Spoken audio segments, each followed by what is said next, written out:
As part of the Artemis space program launched in 2017 through Space Policy Directive 1, NASA seeks to send humans back to the moon. This program aims to restore a human presence on the lunar surface, marking the first return since the conclusion of the Apollo 17 mission in 1972. With a primary objective of establishing a sustained human presence, Artemis seeks to lay the groundwork for future human missions to Mars. Additionally, the program aspires to achieve historic milestones by landing the first woman on the moon, with Jessica Meir possibly being the chosen candidate for the landmark mission. Even if you didn't witness the historic moon landing on July 20th, 1969, chances are you've come across footage of it. This iconic event, a part of Apollo 11, saw astronaut Neil Armstrong uttering the famous words, "It's one small step for man,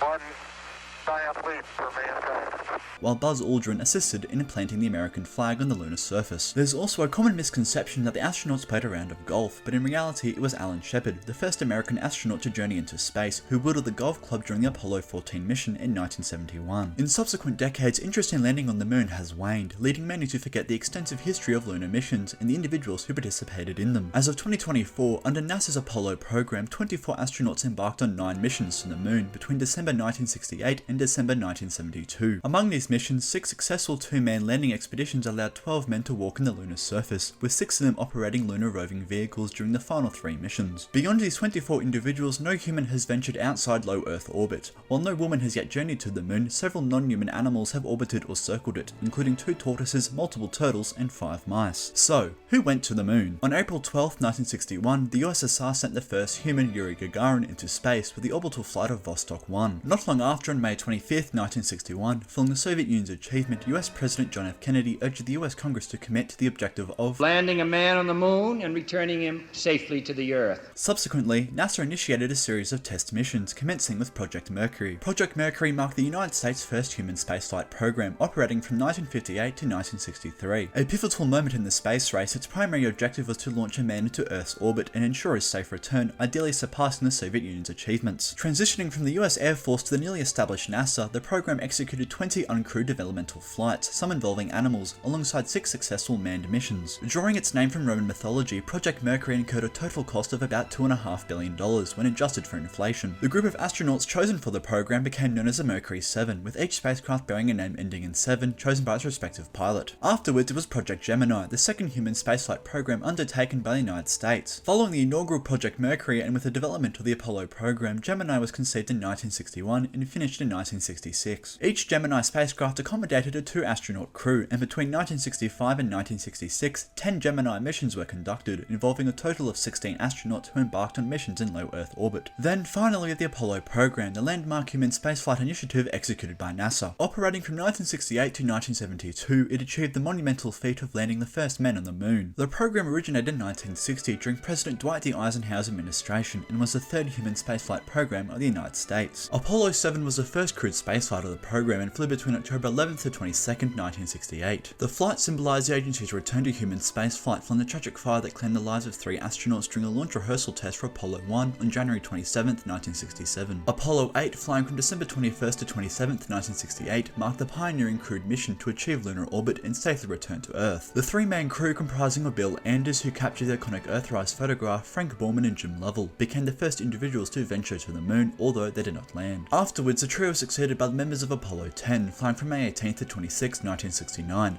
Thomas Stafford, John W. Young, and Gene Cernan. Regarded as a dress rehearsal for the imminent lunar landing, Apollo 10 saw Cernan and Stafford piloting the lunar module in close proximity to the moon's surface, while Young remained aboard the command module, orbiting the moon and establishing operational procedures that would be followed by subsequent Apollo missions. Then came Apollo 11, flying from July 16th to 24th, 1969, the historic first lunar landing, where Neil Armstrong made history as the first person to set foot on the moon. Shortly thereafter, Buzz Aldrin became the second person to walk on the lunar surface, while Michael Collins continued to pilot the command module in orbit around the moon. Apollo 12, flying from November 14th to 24th, 1969, came quickly after, with Pete Conrad and Alan Bean spending nearly 32 hours exploring the moon's surface, while Richard F. Gordon Jr. manned the command module, maintaining lunar orbit. Apollo 13, flying from April 11th to 17th, 1970, was initially intended as a routine mission to the moon. However, 2 days after launch, an oxygen tank exploded, causing severe damage to its electrical and life support systems, and their plans for a lunar landing were swiftly abandoned. To safely safely return to Earth, the spacecraft had to execute a circumlunar trajectory, orbiting around the moon. In a bid to conserve energy, the 3 crew members Jim Lovell, Fred Hayes and Jack Swigert powered down the command module and relied on the backup systems of the lunar module, which served as a makeshift lifeboat. They endured nearly 4 days in lunar orbit, facing elevated levels of carbon dioxide, inadequate heating and limited food and water supplies. While the trio missed the opportunity to set foot on the moon, Fred Hayes and Jack Swigert would become the 13th and 14th individuals respectively to reach lunar proximity,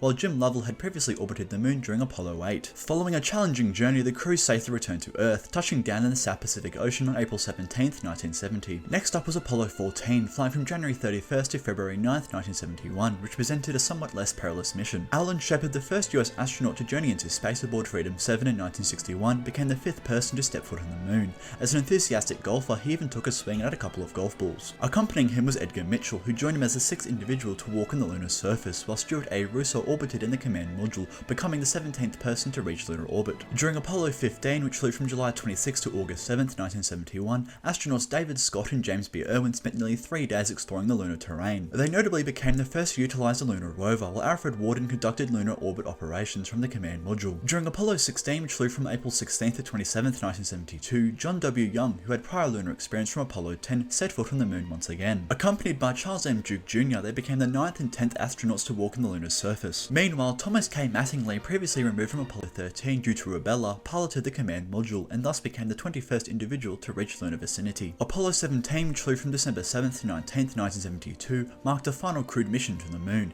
In addition to the 3 human astronauts, the spacecraft also accommodated 5 mice named Phi, Phi, Pho, Phum and Phui. Harrison Schmitt, the first professional geologist to explore the lunar surface, and Eugene Cernan, who had previously journeyed to the moon during Apollo 10, spent more than 22 hours conducting extravehicular activities. They gathered a remarkable haul of over 15 kilos of rocks and other lunar specimens. As Eugene Cernan departed the moon in the lunar module, he became the last person to set foot on the moon's surface. Schmitt and Cernan thus became the 11th and 12th astronauts to walk on the lunar surface, while Ronald Evans, who manned the command module, became the 24th and final individual to reach the moon.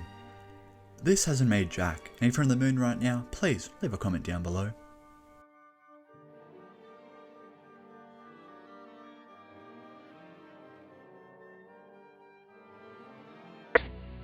I was strolling on the moon one day in a merry, merry month of December. Now, May, when much to my surprise, a pair of bunny eyes. Do-do-do-do-do. Oh, is this a neat way to travel? Isn't it great? Dum-da-dum-dum-dum. Dum-da-dum-dum-dum. Dum-da-dum-dum-dum. I like to skip along. But me, boy, skip.